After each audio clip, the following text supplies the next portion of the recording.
Now recognize Representative Tlaib from Michigan. Ooh, Maxine.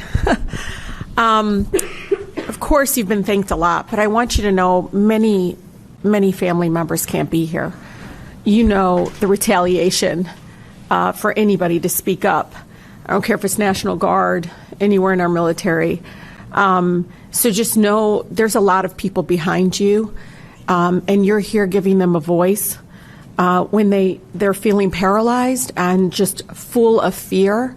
So I just want to thank you from the bottom of my heart for being here, and just know there's all these people behind you, like literally just saying keep it up and talk. I got text messages from folks like that happened to someone, and they're relating. Even someone just texted me that a rural postal worker was racially profiled recently. I mean, that's what our country's turning into. I still can't get out of the image of going to read to elementary school. This was years ago, and I was reading to third graders.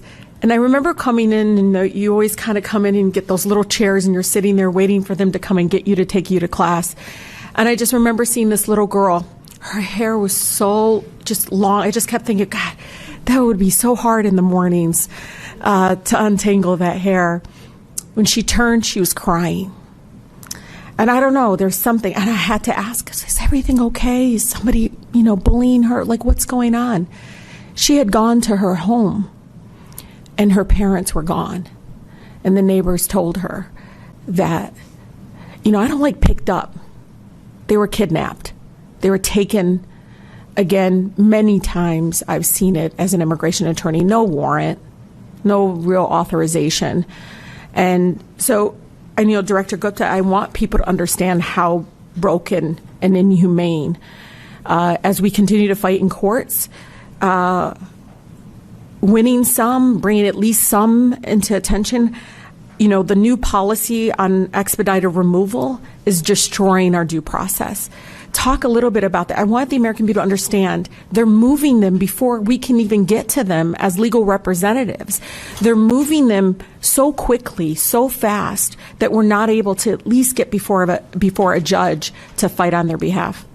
Yes, thanks so much, Congresswoman. So you're absolutely right that this administration has taken multiple steps now to abrogate and deprive people of the most basic due process. And as a starting matter, we're talking about an immigration system where there's no right to an appointed lawyer, an immigration court system that is not independent.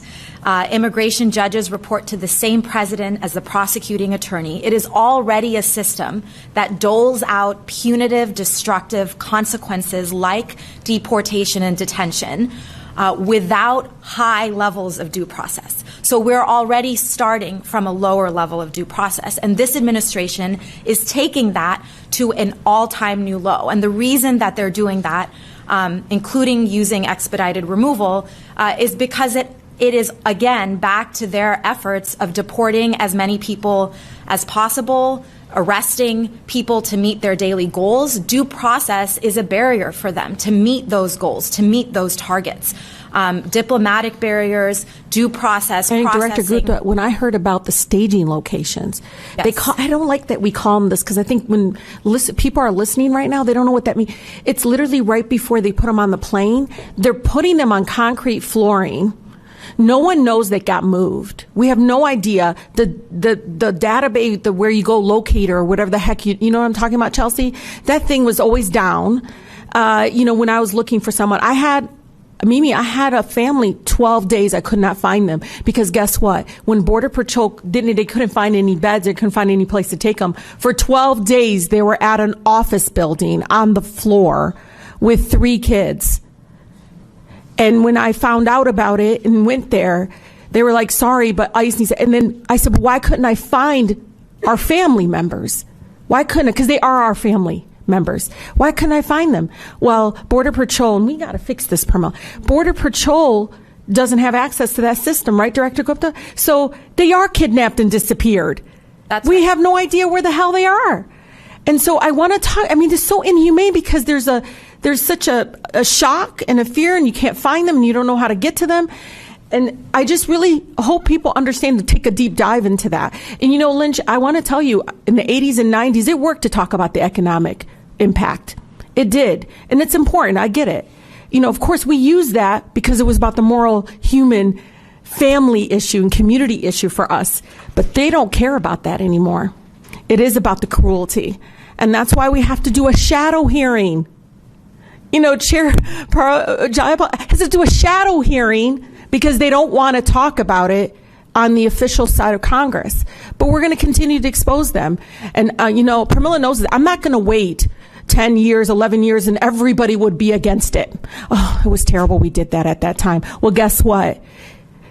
It's going to be my kids racially profiled later. You know it. It's going to be our babies if we don't stop it now. Thank you.